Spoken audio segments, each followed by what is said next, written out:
Hi, അപ്പോൾ എല്ലാവർക്കും welcome back to another video. ഇന്നത്തെ വീഡിയോയിൽ ഞാൻ പറയുന്നത് പൈത്തണിൽ റെസ്റ്റ് API ഡെവലപ്മെൻറ്റ് എങ്ങനെ ചെയ്യാം എന്നതിനെ പറ്റിയിട്ടാണ്. അതിനായിട്ട് ഞാൻ യൂസ് ചെയ്യുന്ന ഫ്രെയിംവർക്ക് എന്ന് പറയുന്നത് FastAPI ആണ്. അപ്പോൾ FastAPI തന്നെ യൂസ് ചെയ്യാൻ കാരണം എന്ന് പറയുന്നത് വളരെ ഈസി ആയിട്ട് API ഡെവലപ്മെൻറ്റ് സ്റ്റാർട്ട് ചെയ്യാൻ പറ്റും. അതുപോലെ തന്നെ ഇൻബിൽട്ടായിട്ട് ടൈപ്പ് വാലിഡേഷൻ, ഡോക്യുമെൻറ്റേഷൻ അതെല്ലാം FastAPIയിലുണ്ട്. ഇനി നമുക്ക് പ്രോഗ്രാമിങ്ങിലേക്ക് കടക്കാം. അപ്പോൾ അതിനായിട്ട് ഞാൻ ഇവിടെ VS കോഡ് തുറന്നു വെച്ചിട്ടുണ്ട്. ഇനി ഇതിൽ നമുക്ക് ഒരു വെർച്വൽ എൻവിറോൺമെൻറ്റ് ക്രിയേറ്റ് ചെയ്യാം. അതിനായിട്ട് python-mvenv എന്നിട്ട് എൻ്റർ അടിക്കുക. അത് കഴിഞ്ഞ് നമുക്ക് ഈ വെർച്വൽ എൻവിറോൺമെൻറ്റ് ആക്ടിവേറ്റ് ചെയ്യാം. അപ്പോൾ അത് ആക്ടിവേറ്റ് ആയിട്ടുണ്ട് ഇവിടെ കാണുന്നത് പോലെ. ഇനി നമുക്ക് ഒരു main.py എന്ന് പറഞ്ഞിട്ടുള്ളൊരു ഫയൽ ഉണ്ടാക്കാം. ഇനി നമുക്ക് FastAPI ഇൻസ്റ്റാൾ ചെയ്യണം. FastAPIയുടെ ഒപ്പം തന്നെ ഒരു വെബ് സെർവറായ Uvicorn എന്ന് പറഞ്ഞിട്ടുള്ള ഒരു പാക്കേജും ഇൻസ്റ്റാൾ ചെയ്യേണ്ടതായിട്ടുണ്ട്. FastAPIനെ സപ്പോർട്ട് ചെയ്യുന്ന ഒരു വെബ് സെർവറാണ് Uvicorn എന്ന് പറയുന്നത്. അത്യാവശ്യം ഡെവലപ്മെൻറ്റ് കാര്യങ്ങൾക്കൊക്കെ Uvicorn മതി. ചെറിയ പ്രൊഡക്ഷനും നമുക്ക് Uvicorn ഇനഫാണ്. പക്ഷേ കുറച്ച് സ്കെയിലിംഗ് ഒക്കെ ആവശ്യമായിട്ട് വരുന്ന ഒരു ലെവലിലുള്ള പ്രൊഡക്ഷൻ ആപ്ലിക്കേഷൻസിന് Uvicorn എന്ന് പറഞ്ഞിട്ടുള്ള ഒരു പാക്കേജാണ് ആൾക്കാർ പ്രിഫർ ചെയ്യാറ്. അപ്പോൾ നമുക്കിവിടെ ഇപ്പോൾ Uvicorn തന്നെ ഇൻസ്റ്റാൾ ചെയ്യാം.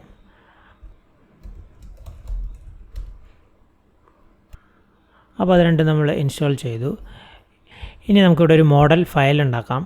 ഇതെന്തിനാണെന്ന് വെച്ച് കഴിഞ്ഞാൽ നമ്മളിപ്പോൾ ചെയ്യാൻ പോകുന്ന ഒരു ആപ്ലിക്കേഷൻ ഉണ്ടല്ലോ, ചെറിയൊരു ആപ്ലിക്കേഷൻ്റെ സഹായത്തോട് കൂടിയിട്ടാണ് ഈ FastAPI വെച്ചിട്ടുള്ള API ഡെവലപ്മെൻറ്റ് ഞാൻ കാണിച്ചു തരാൻ ഉദ്ദേശിക്കുന്നത്. അപ്പോൾ ഈ ആപ്ലിക്കേഷന് വേണ്ടിയിട്ടുള്ള ഒരു ഒബ്ജക്റ്റിൻ്റെ ക്ലാസ്സിന് വേണ്ടിയിട്ടാണ് ഈ മോഡൽ എന്ന് പറഞ്ഞിട്ടുള്ള ഫയൽ ഉണ്ടാക്കിയിട്ടുള്ളത്. ഇവിടെ ആ ക്ലാസ് നമുക്ക് ഡിഫൈൻ ചെയ്യാം. ഈ ബേസ് മോഡൽ എന്ന് പറയുന്നത് പൈഡാൻറ്റിക് എന്ന് പറഞ്ഞിട്ടുള്ള ഒരു പാക്കേജിലെ ഒരു പാർട്ടാണ്. ഇത് വെച്ചിട്ടാണ് FastAPIക്ക് ടൈപ്പ് വാലിഡേഷനൊക്കെ ചെയ്യാൻ സാധിക്കുന്നത്. അപ്പോൾ നമുക്ക് അതിനെ ഇമ്പോർട്ട് ചെയ്യാം. From Pydantic import base model. അപ്പോൾ അത് ആഡ് ചെയ്യുക. അതിന് ശേഷം നമുക്ക് ഈ ക്ലാസ്സിൻ്റെ ഡെഫിനിഷൻ കണ്ടിന്യൂ ചെയ്യാം. അപ്പോൾ ഇത്രയൊക്കെയാണ് ഈ ക്ലാസ്സിലുള്ളത്. ഇത് ഇത്രയേ ചെയ്യാനുള്ളൂ. ഇനി നമുക്ക് തിരിച്ച് മെയിൻ ഫയലിലേക്ക് പോകാം. ഇവിടെ ആദ്യം തന്നെ ചെയ്യേണ്ടത് FastAPIയുടെ ഒബ്ജക്റ്റിനെ ക്രിയേറ്റ് ചെയ്യാണ്. അപ്പോൾ ആപ്പ് ഈക്വൽ ടു FastAPI കൊടുക്കുക. ഇപ്പം ഇനി FastAPIനെ ഇമ്പോർട്ട് ചെയ്യേണ്ടതായിട്ടുണ്ട്.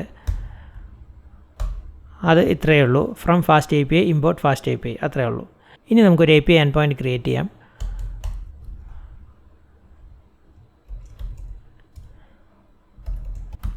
അപ്പോൾ ഇത്രയേ ഉള്ളൂ. ഇപ്പോൾ നമ്മൾ നമ്മുടെ ഫസ്റ്റ് API endpoint ഉണ്ടാക്കി കഴിഞ്ഞു. ഇനി നമുക്ക് ഈ FastAPI എങ്ങനെ റൺ ചെയ്യാമെന്ന് നോക്കാം. അപ്പോൾ അതിനുള്ള കമാൻഡ് എന്ന് പറയുന്നത് Uvicorn വെച്ചിട്ടുള്ളൊരു കമാൻഡാണ്. അത് നമുക്കവിടെ കാണാം.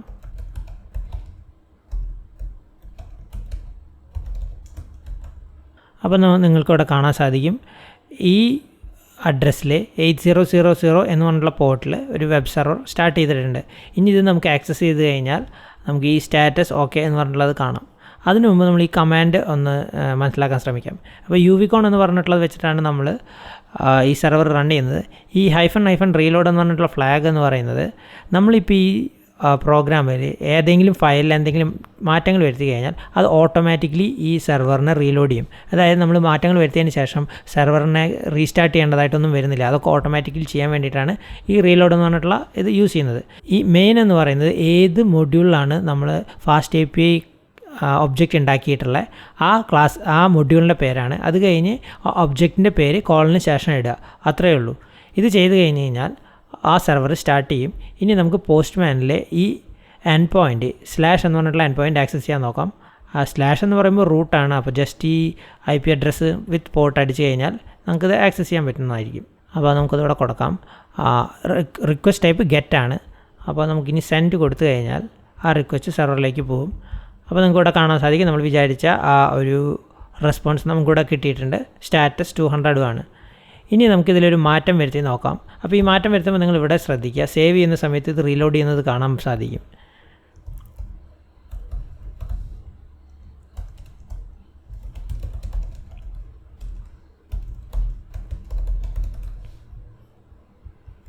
ഇനിയിപ്പോൾ സേവ് ചെയ്യാൻ പോവുകയാണ്. അപ്പോൾ നമുക്കിവിടെ കാണാൻ സാധിക്കും ആപ്ലിക്കേഷൻ റീലോഡ് എടുത്ത് കാണാം ഇവിടെ. ഇനി നമ്മൾ ഇവിടെ സെൻഡ് ഒന്നുകൂടി കൊടുത്തു കഴിഞ്ഞാൽ ആ പുതിയ മെസ്സേജ് കീ വാല്യൂ പെയർ നമുക്കിവിടെ കാണാൻ സാധിക്കും. അപ്പോൾ ഇത്രയേ ഉള്ളൂ ഒരു ബേസിക് endpoint എന്ന് പറഞ്ഞത്. ഇനി നമുക്ക് നമ്മുടെ ആപ്ലിക്കേഷൻ്റെ കോഡിങ്ങിലേക്ക് കടക്കാം. അതിനായിട്ട് ആദ്യം തന്നെ നമുക്ക് കുറച്ച് ഐറ്റംസ് ഇവിടെ ഉണ്ടാക്കാം. ഇപ്പോൾ ഇവിടെ നമ്മൾ ഐറ്റം ക്ലാസ് ഡിഫൈൻ ചെയ്തല്ലോ. ഇനി നമുക്കൊരു ലിസ്റ്റ് ഓഫ് ഐറ്റംസ് ഇവിടെ ഉണ്ടാക്കാം. ഐറ്റംസ് ഈക്വൽ ടു നമുക്കിവിടെ അതിന് ടൈപ്പ് കൊടുക്കാം, ലിസ്റ്റ് ഓഫ് ഐറ്റം. ഐറ്റമിനെ അപ്പോൾ ഇമ്പോർട്ട് ചെയ്യേണ്ടതായിട്ടുണ്ട്. അതിനായിട്ട് അത് അവിടെ നിന്ന് മോഡലിനെ നമുക്ക് ഇമ്പോർട്ട് ചെയ്യാം. ഇനി ഇവിടെ ആ ലിസ്റ്റ് നമുക്ക് കൊടുക്കാം. അത് ഞാൻ ഓൾറെഡി ടൈപ്പ് ചെയ്ത് വെച്ചിട്ടുണ്ട്, അതിവിടെ കോപ്പി പേസ്റ്റ് ചെയ്യാണ്. അപ്പോൾ നമുക്കിവിടെ കാണാൻ സാധിക്കും 2 ഐറ്റമാണ് നമ്മൾ ആഡ് ചെയ്തിട്ടുള്ളത്. അത് ഐറ്റം എന്ന് പറഞ്ഞ ഒബ്ജക്ട്സിൻ്റെ ഒരു ലിസ്റ്റാണ്. അത് നമ്മളിവിടെ കൊടുത്തിട്ടുണ്ട്, ലിസ്റ്റ് ഓഫ് ഐറ്റം എന്ന്. ഇനി നമുക്ക് എല്ലാ ഐറ്റംസിനെയും കിട്ടാനുള്ള ഒരു API എൻഡ് പോയിൻ്റ് ഉണ്ടാക്കാം. അതും ഗെറ്റ് ടൈപ്പാണ് ആയിരിക്കുക. അപ്പോൾ app.get/items, കാരണം ഐറ്റംസിനെയാണല്ലോ നമുക്ക് കിട്ടുന്നത്. ഇനി def get items, ഇത്രേ ചെയ്യാനുള്ളൂ. ഇപ്പോൾ ഇനി നമ്മൾ ഈ /item എന്ന് പറഞ്ഞിട്ടുള്ള ഐറ്റംസ് എന്ന് പറഞ്ഞിട്ടുള്ള API എൻഡ് പോയിന്റിൽ പോയി കഴിഞ്ഞാൽ ഈ 2 ഐറ്റംസും നമുക്ക് കാണാൻ സാധിക്കണം. അതും JSON ഫോർമാറ്റിലാണ് വരേണ്ടത്.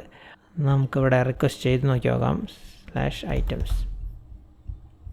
അപ്പോൾ നമ്മൾ വിചാരിച്ച പോലെ തന്നെ ലിസ്റ്റ് ഓഫ് ഐറ്റംസ് ഇവിടെ വന്നിട്ടുണ്ട് JSON ഫോർമാറ്റിൽ. അപ്പോൾ ഇതെങ്ങനെ JSON ആയിട്ട് കൺവേർട്ട് ആയെന്ന് നിങ്ങൾക്ക് ഒരു ഡൗട്ട് തോന്നിയേക്കാം. അതിന് കാരണം എന്ന് പറയുന്നത് നമ്മൾ ഈ ഐറ്റം ഡിഫൈൻ ചെയ്ത് ബേസ് മോഡലായിട്ടാണ്. അപ്പോൾ ഈ ബേസ് മോഡൽ എന്ന് പറഞ്ഞാൽ പൈഡാൻറ്റിക്കിൻ്റെ ഒരു ഭാഗമാണ്. ഈ പൈഡാൻറ്റിക് യൂസ് ചെയ്തിട്ടാണ് FastAPI ഇംപ്ലിമെൻറ്റ് ചെയ്തിട്ടുള്ളത്. അപ്പോൾ ഈ വരുന്ന ഐറ്റംസിനെ FastAPI ഡിറ്റക്റ്റ് ചെയ്യും. ആ ഡിറ്റക്റ്റ് ചെയ്ത ഐറ്റത്തിനെ JSON ആയിട്ട് ഓട്ടോമാറ്റിക്കലി കൺവേർട്ട് ചെയ്യും. അങ്ങനെയാണ് ഇവിടെ നമുക്ക് JSON ഫോർമാറ്റഡ് ഡാറ്റ കിട്ടുന്നത്. ഇതാണ് FastAPI വളരെ പോപ്പുലർ ആവാനായിട്ടുള്ള ഒരു കാരണം എന്ന് പറയുന്നത്. നമുക്ക് ഇതിൻ്റെ റെസ്പോൺസ് ടൈപ്പും ഇതൊന്നും ഹാൻഡിൽ ചെയ്യേണ്ട ആവശ്യമില്ല, ജസ്റ്റ് ഡിഫൈൻ ചെയ്ത് വെച്ചിരുന്നാൽ മതി. അപ്പോൾ FastAPI തന്നെ അതിൻ്റെ കൺവേർഷനും സീരിയലൈസേഷനും ഒക്കെ ഓട്ടോമാറ്റിക്കലി ചെയ്യും. ഇപ്പോൾ നമുക്ക് എല്ലാ ഐറ്റംസും കിട്ടുന്നതിനുള്ള ഒരു API എൻഡ് പോയിൻ്റായി. ഇനി നമുക്കൊരു പർട്ടിക്കുലർ ഐറ്റം കിട്ടുന്നതിനുള്ള ഒരു എൻഡ് പോയിൻ്റ് ഉണ്ടാക്കാം. ഇപ്പോൾ ID ഇൻപുട്ടായിട്ട് കൊടുത്തു കഴിഞ്ഞാൽ ആ IDനെ വെച്ചിട്ടുള്ള ഐറ്റത്തിൻ്റെ ഫുൾ ഡീറ്റെയിൽസ് നമുക്ക് കിട്ടണം.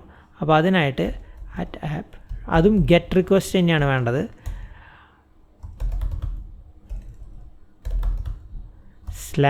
/ID ആണല്ലോ, അപ്പോൾ IDക്ക് നമ്മളൊരു പേര് കൊടുക്കുക, ഐറ്റം ID എന്ന് കൊടുക്കാം പേര്. അത് കഴിഞ്ഞ് ഇപ്പോൾ നമ്മൾ ഈ ഐറ്റം ലിസ്റ്റ് കൂടെ പോയിട്ട് അതിലെ item.idക്ക് നമ്മൾ കിട്ടിയിട്ടുള്ള പാരാമീറ്ററായിട്ട് വന്നിട്ടുള്ള ID ഈക്വൽ ആണെങ്കിൽ ആ ഐറ്റം കണ്ടുപിടിച്ചു. അങ്ങനെ തന്നെ മൊത്തത്തിൽ അതിനെ റിട്ടേൺ ചെയ്യാണ്. അത് കഴിഞ്ഞ് ഇതിലൊന്നിലും ആ item.idനെ കിട്ടിയില്ലെങ്കിൽ, അതായത് ഈ ഐറ്റം ID വന്നിട്ടുള്ള ഇൻപുട്ട് പാരാമീറ്റർ കിട്ടിയില്ലെങ്കിൽ അതിനർത്ഥം ആ ID ഈ ലിസ്റ്റിലില്ല എന്നാണ്. അപ്പോൾ നമ്മൾ ചെയ്യേണ്ടത് റേസ് HTTP എക്സെപ്ഷൻ ആണ്. ഈ HTTP എക്സെപ്ഷൻ എന്ന് പറഞ്ഞാൽ FastAPIയുടെ ഒരു ഭാഗമായിട്ട് തന്നെയാണ് വരുന്നത്. അതിപ്പോൾ നമുക്ക് ഇമ്പോർട്ട് ചെയ്യാം. From FastAPI import HTTP exception. അത് ചെയ്ത് കഴിഞ്ഞാൽ അതിൽ സ്റ്റാറ്റസ് കോഡ് നമ്മൾ കൊടുക്കണം. ഇപ്പോൾ സ്റ്റാറ്റസ് കോഡ് ഇതിപ്പോൾ ഐറ്റം നോട്ട് ഫൗണ്ട് ആണല്ലോ, അതിന് പറ്റി അതിന് ആപ്റ്റായിട്ടുള്ള സ്റ്റാറ്റസ് കോഡ് എന്ന് പറയുന്നത് 404 ആണ്. ഇനി അതിനൊരു ഡിസ്ക്രിപ്ഷനും കൂടി കൊടുക്കാം, ഡീറ്റെയിൽ ആയിട്ട് എന്താണ് ഇവിടെ ഉണ്ടായത്, എന്താണ് എറർ മെസ്സേജ് എന്ന്. അത് നമുക്കിപ്പോൾ ഐറ്റം നോട്ട് ഫൗണ്ട് ആണല്ലോ, അപ്പോൾ നമുക്ക് ഇതൊരു എഫ്സ്ട്രിങ് ആയിട്ട് കൊടുക്കാം. എന്നിട്ട് ഇത്ര കൊടുത്താൽ മതി. ഇതിലിപ്പോൾ 2-3 കാര്യം ശ്രദ്ധിക്കേണ്ടത്, ഇവിടെ നമ്മൾ ഇൻറ്റിജർ എന്ന് കൊടുത്തിട്ടുണ്ട്. അപ്പോൾ അതായത് നമ്മൾ പാസ് ചെയ്യുന്ന പാരാമീറ്റർ ഇൻറ്റിജർ ആയിരിക്കണം. അപ്പോൾ നമ്മൾ കൊടുക്കുന്നത് ഇൻറ്റിജർ അല്ലെങ്കിൽ FastAPI ഒരു എറർ റിട്ടേൺ ചെയ്യും. അപ്പോൾ എററിൻ്റെ ഡീറ്റെയിൽസ് വായിച്ചു കഴിഞ്ഞാൽ ആർക്കും മനസ്സിലാക്കാൻ സാധിക്കും. അതായത് നമ്മൾ ആ എറർ ഹാൻഡ്ലിങ് ചെയ്യേണ്ടതില്ല. ഇവിടെയാണ് ടൈപ്പ് ചെക്കിങ് വരുന്നത്. ഇനിയിപ്പോൾ ഇൻറ്റിജർ കൊടുത്തു കഴിഞ്ഞാൽ അത് ആ ID വെച്ചിട്ടുള്ള ഒരു ഐറ്റം ഉണ്ടെങ്കിൽ അതിവിടെ റിട്ടേൺ ചെയ്യും. അല്ലെങ്കിൽ ഒരു error with status code 404 and message item with ID not found എന്നും കാണിക്കും. ഇനി നമുക്ക് അതൊന്ന് നോക്കാം. ഇപ്പോൾ ഈ API കോൾ വിളിച്ചപ്പോൾ നമുക്കിവിടെ ഐറ്റം ലിസ്റ്റ് കാണാൻ സാധിക്കും. അതിൽ 2 ഐറ്റംസ് ആണുള്ളത് വിത്ത് ID1 ആൻഡ് ID2. ഇനി നമുക്കിവിടെ /item ID കൊടുക്കാം. അപ്പോൾ /1 കൊടുത്തു കഴിഞ്ഞാൽ item/1, അതും ഗെറ്റ് റിക്വസ്റ്റ് തന്നെയാണ്. ഇനി ഇത് സെൻഡ് അടിച്ച് നോക്കാം. അപ്പോൾ സെൻഡ് അടിക്കുമ്പോൾ നമുക്ക് കാണാൻ സാധിക്കും ID1ൻ്റെ ഡീറ്റെയിൽസ് ഇവിടെ കിട്ടിയത്. ഇനി നമുക്കിവിടെ 2 കൊടുത്താൽ 2ൻ്റെ ഡീറ്റെയിൽസ് ഇവിടെ കിട്ടണം, അതും കിട്ടുന്നുണ്ട്. ഇനി 3 കൊടുത്തു കഴിഞ്ഞാൽ ഒരു 404 എറർ നോട്ട് ഫൗണ്ട് എന്ന് പറഞ്ഞിട്ടുള്ള എറർ മെസ്സേജും കിട്ടണം. ഇവിടെ നിങ്ങൾക്ക് കാണാം സ്റ്റാറ്റസ് കോഡ് 404 ആണ്. എററിൻ്റെ ഡീറ്റെയിൽ എന്ന് പറയുന്നത് item with ID3 not found. അപ്പോൾ അതും നമ്മൾ വിചാരിച്ച പോലെ ഉണ്ടായി. ഇപ്പോൾ ഇവിടെ കാണാൻ സാധിക്കും. ഇതാണുള്ളത് നമ്മൾ റിട്ടേൺ ചെയ്തത്.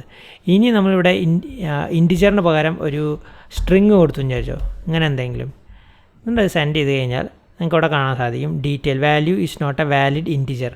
ഇത് നമുക്ക് തരുന്നത് FastAPI ആണ്. FastAPI ടൈപ്പ് ചെക്കിങ്ങിൻ്റെ ഭാഗമായിട്ട് നോക്കിയപ്പോൾ ഇവിടെ ഇൻറ്റിജർ അല്ല വന്നത്, ഇവിടെ നമ്മൾ ഇൻറ്റിജർ പക്ഷേ ടൈപ്പിൻ്റേതായിട്ട് കൊടുത്തിട്ടുണ്ട്. അപ്പോൾ അതിന് ഒരു എറർ ഇവിടെ കാണിക്കാൻ പറ്റി. ഇനി അടുത്ത ഒരു API എൻഡ് പോയിൻ്റ് എന്ന് പറയുന്നത്, ഇപ്പോൾ നമ്മൾ ഗെറ്റ് ഐറ്റംസും ചെയ്തു. ഇനി നമുക്ക് ക്രിയേറ്റ് എ ന്യൂ ഐറ്റം ചെയ്യാം. അതിനായിട്ടുള്ള API റിക്വസ്റ്റ് ടൈപ്പ് എന്ന് പറയുന്നത് പോസ്റ്റ് ആണ്. കാരണം പുതിയൊരു ഐറ്റം നമ്മൾ ഡാറ്റാബേസിലേക്ക് ഇൻസേർട്ട് ചെയ്യുകയാണെങ്കിൽ അതിനെ പോസ്റ്റ് റിക്വസ്റ്റ് ആണ് കൊടുക്കേണ്ടത്. ഇവിടെ നമ്മൾ ഡാറ്റാബേസിലേക്ക് ഒന്നും ആഡ് ചെയ്യുന്നില്ല, അതിന് പകരം ഇവിടെ ഒരു ലിസ്റ്റ് ഉണ്ടാക്കിയവർക്കാണ്. കാരണം ഇത്രയും സിമ്പിളായിട്ടുള്ളൊരു ഡെമോ ആപ്പ് ഉണ്ടാക്കുമ്പോൾ അതിന് ഡാറ്റാബേസിൻ്റെ ആവശ്യമുണ്ടെന്ന് എനിക്ക് തോന്നിയില്ല, അതുകൊണ്ടാണ് ഇവിടെ ലിസ്റ്റ് ഉണ്ടാക്കിയത്. ഇനി നമുക്കിവിടെ പുതിയൊരു API എൻഡ് പോയിൻ്റ് ഉണ്ടാക്കാം @app.post. ഇതിലിപ്പോൾ ഐറ്റംസ് എന്ന് പറഞ്ഞിട്ടുള്ള എൻഡ് പോയിന്റിൽ പോസ്റ്റ് റിക്വസ്റ്റ് വരുമ്പോൾ FastAPIക്ക് അറിയാം ഇന്ന ഫംഗ്ഷനെ വിളിക്കണമെന്ന്. അതായത് ഇവിടെ നമ്മൾ ക്രിയേറ്റ് ഐറ്റം എന്ന് പറഞ്ഞിട്ടുള്ള ഒരു ഫംഗ്ഷൻ ഉണ്ടാക്കി. അപ്പോൾ ഇത് ഈ എൻഡ് പോയിന്റിലേക്ക് പോസ്റ്റ് റിക്വസ്റ്റ് വരുമ്പോൾ ഈ ഫംഗ്ഷനാണ് FastAPI വിളിക്കുക. ഇനി ഇവിടെ നമുക്ക് ഇൻപുട്ടായിട്ട് ഐറ്റം ആണ് കൊടുക്കേണ്ടത്, അത് റിട്ടേൺ ചെയ്യാൻ പോകുന്നതും ഐറ്റം ആയിരിക്കും. ഇനി ഇവിടെ ഒരു കാര്യം ശ്രദ്ധിക്കേണ്ടത്, ഇവിടെ പോസ്റ്റ് റിക്വസ്റ്റിൻ്റെ ഭാഗമായിട്ട് വരുന്ന ഈ ഐറ്റം ഓൾറെഡി എക്സിസ്റ്റിംഗ് ആണെങ്കിൽ എറർ മെസ്സേജ് തിരിച്ചു കൊടുക്കേണ്ടതായിട്ടുണ്ട്. അപ്പോൾ ആദ്യം നമുക്കത് നോക്കാം.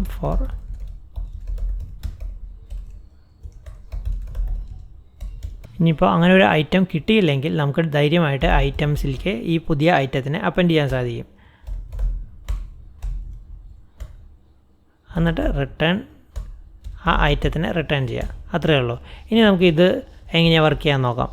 ഇവിടെ നമ്മൾ പോസ്റ്റ് റിക്വസ്റ്റിൻ്റെ ഭാഗമായിട്ട് ഐറ്റത്തിനെയാണ് അയക്കേണ്ടത്. അപ്പോൾ ഐറ്റം എന്ന് പറയുന്നത് ഈ ക്ലാസ്സാണ്. ഇതിൻ്റെ ഒരു ജേസൺ റെപ്രസെൻറ്റേഷൻ അയച്ചു കൊടുത്താൽ മതി. അപ്പോൾ പോസ്റ്റ് റിക്വസ്റ്റിൻ്റെ ഭാഗമായിട്ട് നമ്മൾ ജേസൺ റെപ്രസെൻറ്റേഷൻ ഓഫ് ഐറ്റം അയക്കുമ്പോൾ FastAPI അതിനെ തിരിച്ച് ആ ഒബ്ജക്റ്റായിട്ട് കൺവേർട്ട് ചെയ്യും. എന്നിട്ടാണ് ഈ ഭാഗം പ്രോസസ്സ് ചെയ്യുക. അപ്പോൾ നമുക്കിനി അതവിടെ നോക്കാം. ഇവിടെ ഇത് പോസ്റ്റ് റിക്വസ്റ്റ് ആക്കാം, എന്നിട്ട് ഐറ്റംസ് എന്ന് മതി. ഇവിടെ ബോഡിയിൽ റോ കൊടുക്കുക, എന്നിട്ട് ഇവിടെ നമ്മൾ ജേസൺ ആണല്ലോ അയക്കുന്നത്, അപ്പോൾ ജേസൺ കൊടുക്കുക. എന്നിട്ട് ഇവിടെ ഇത് പേസ്റ്റ് ചെയ്യുക. ഇവിടെ നമ്മൾ 1 കൊടുക്കാൻ പറ്റില്ല, ഓൾറെഡി ഉള്ളതായതുകൊണ്ട് നമുക്ക് 3 കൊടുക്കാം. 3 ഇല്ലല്ലോ. ബാർ ഡെമോ ഐറ്റം 3 സ്റ്റോക്ക് ഇപ്പോൾ 10 കൊടുക്കാം. ഇനി സെൻഡ് അടിച്ചു കൊടുക്കാം. അപ്പോൾ എന്താ ഉണ്ടാവുക നോക്കാം. അപ്പോൾ നമുക്കിവിടെ തിരിച്ച് ആ അയച്ച സംഭവത്തിന് തന്നെ തിരിച്ച് കിട്ടി. പക്ഷേ നമുക്കത് നമ്മുടെ ലിസ്റ്റിൽ അപ്പൻഡ് നോക്കണമെങ്കിൽ ഇവിടെ ഈ റിക്വസ്റ്റ് അയച്ചു കഴിഞ്ഞാൽ നമുക്ക് കാണാൻ സാധിക്കും. ഇപ്പോൾ ഇവിടെ 2 ആയിരുന്നു ഉണ്ടായിരുന്നത്, ഇനി ഇത് അയച്ചു കഴിഞ്ഞാൽ 3 ഉണ്ടാവണം. 1, 2 and 3. അപ്പോൾ അത് വന്നു. ഇനി നമുക്ക് ഓൾറെഡി ഉള്ള ഇപ്പോൾ 3 ഓൾറെഡി ആ ലിസ്റ്റിലുണ്ടല്ലോ. ഇനിയിപ്പോൾ ഇതിന് ഒരു പ്രാവശ്യം കൂടിയും പോസ്റ്റ് റിക്വസ്റ്റ് അയച്ചു കഴിഞ്ഞാൽ എന്താ ഉണ്ടാവുക നോക്കാം. അപ്പോൾ നമ്മൾ വിചാരിച്ച പോലെ തന്നെ item with ID 3 already exist error മെസ്സേജും വന്നു, 400 ബാഡ് റിക്വസ്റ്റും വന്നു. അപ്പോൾ ഇതുവരെയുള്ള കാര്യങ്ങളൊക്കെ ശരിയായി. ഇനി നമുക്ക് ചെയ്യേണ്ടത് ഇതിലേതെങ്കിലും ഒരു ഐറ്റത്തിനെ അപ്ഡേറ്റ് ചെയ്യണം. അപ്ഡേറ്റ് ചെയ്യാനായിട്ടുള്ള ഒരു API റിക്വസ്റ്റ് ടൈപ്പ് എന്ന് പറയുന്നത് PUT പുട്ടാണ്. അത് നമുക്കിവിടെ കൊടുക്കാം.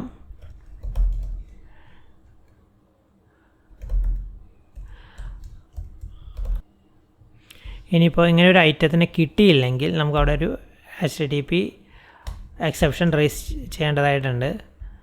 അപ്പോൾ നമുക്കിതിങ്ങനെ കോപ്പി പേസ്റ്റ് ചെയ്യാം, കാരണം അതില്ലെങ്കിൽ ഇത്രയേ ഉള്ളൂ. item.id എന്ന് കൊടുക്കണം ഇവിടെ. അപ്പോൾ അങ്ങനെ ഒരു ഐറ്റം ഉണ്ടെങ്കിൽ അതിനെ അപ്ഡേറ്റ് ചെയ്യും, ഐറ്റം ഇല്ലെങ്കിൽ ഈ എറർ മെസ്സേജും വരണം. ഇനിയിപ്പോൾ നമുക്ക് നോക്കാം.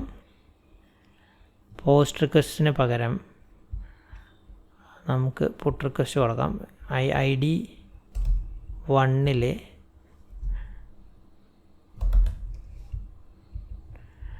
നെയിം ഡിസ്ക്രിപ്ഷൻ നമുക്ക് മാറ്റാം. ഇത് നമുക്ക് 100 കൊടുക്കാം.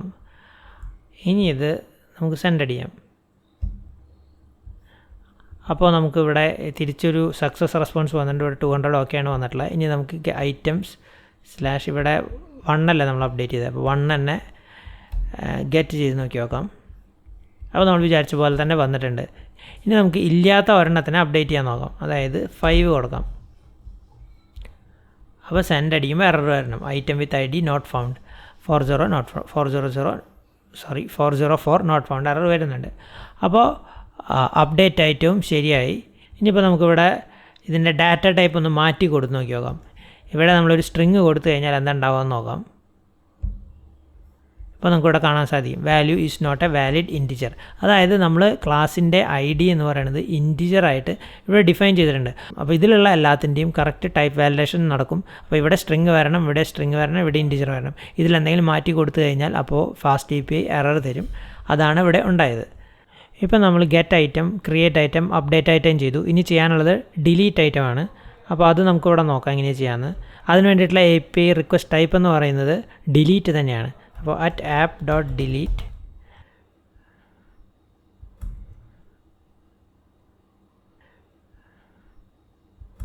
ഇപ്പോൾ നമുക്കിവിടെ എന്താ ചെയ്യണമെന്ന് നോക്കാം. നമ്മൾ ഓരോ ഐറ്റത്തെയും കൂടിയും എന്യൂമറേറ്റ് ചെയ്യും. ഇവിടെ എന്യൂമറേറ്റ് ഐറ്റംസ് കൊടുക്കുമ്പോൾ ഇവിടെ നമുക്ക് ഇൻഡെക്സും കിട്ടും, ഇവിടെ ആ ഐറ്റമും കിട്ടും. ഓരോ ഐറ്റം 1 by 1 കിട്ടും.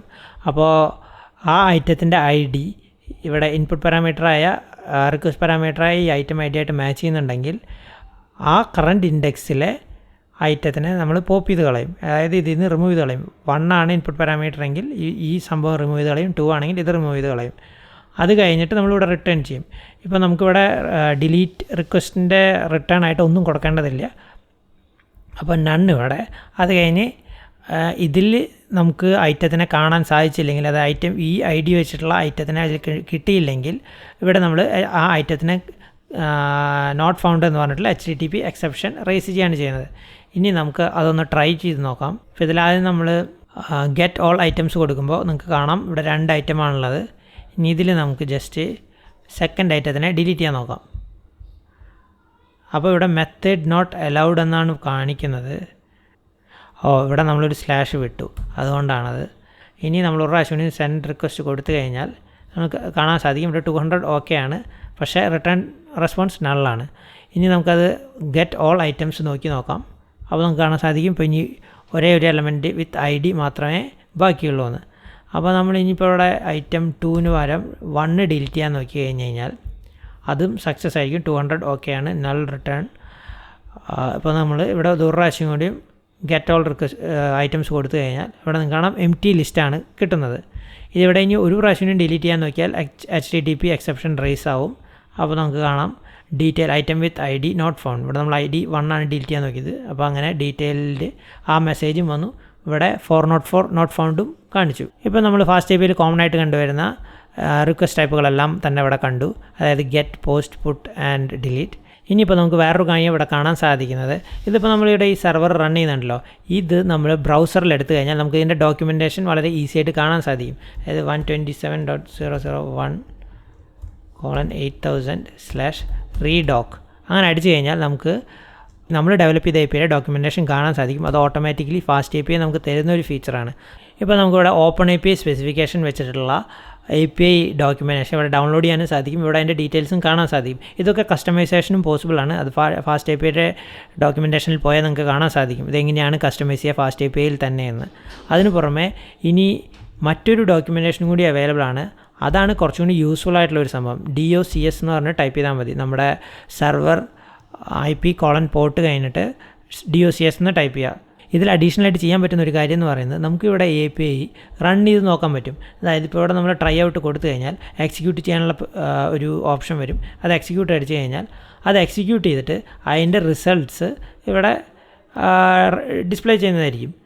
അപ്പോൾ നമുക്ക് പോസ്റ്റ്മാൻ്റെ ഒന്നും ആവശ്യമില്ലാതെ തന്നെ ഡയറക്റ്റ്ലി നമ്മുടെ ബ്രൗസറിൽ നിന്ന് നമുക്ക് ഈ റിക്വസ്റ്റൊക്കെ അയച്ചു നോക്കാം. ഇപ്പോൾ ഇവിടെ നിങ്ങൾക്ക് ഗെറ്റ് ഓൾ ഐറ്റംസ് വേണമെങ്കിൽ ഇത് ട്രൈ ഔട്ട് കൊടുത്തു കഴിഞ്ഞാൽ ഇവിടെ എക്സിക്യൂട്ട് കൊടുത്തു കഴിഞ്ഞാൽ അതിൻ്റെ റിസൾട്ട്സ് ഇവിടെ കാണിക്കും. അപ്പോൾ നമുക്ക് ടെസ്റ്റ് ചെയ്യാൻ കുറച്ചും കൂടി എളുപ്പമാണിത്. അപ്പോൾ ഇത്രയ്ക്കുള്ള FastAPIയുടെ ഈ വീഡിയോയിൽ ഞാൻ പറയാൻ ഉദ്ദേശിച്ചത്. നിങ്ങൾക്ക് ഈ വീഡിയോ ഇഷ്ടപ്പെട്ടെന്ന് ഞാൻ വിചാരിക്കുന്നു. നിങ്ങൾക്ക് എന്തെങ്കിലും സംശയങ്ങളോ ക്വസ്റ്റ്യൻസോ ഒക്കെ ഉണ്ടെങ്കിൽ കമൻറ്റ് ചെയ്ത് അറിയിക്കുക. ഞാൻ തീർച്ചയായും റിപ്ലൈ ചെയ്യുന്നതായിരിക്കും. അപ്പോൾ ഈ വീഡിയോ ഇഷ്ടപ്പെട്ടെങ്കിൽ do like this video and subscribe to our channel. Thank you for watching.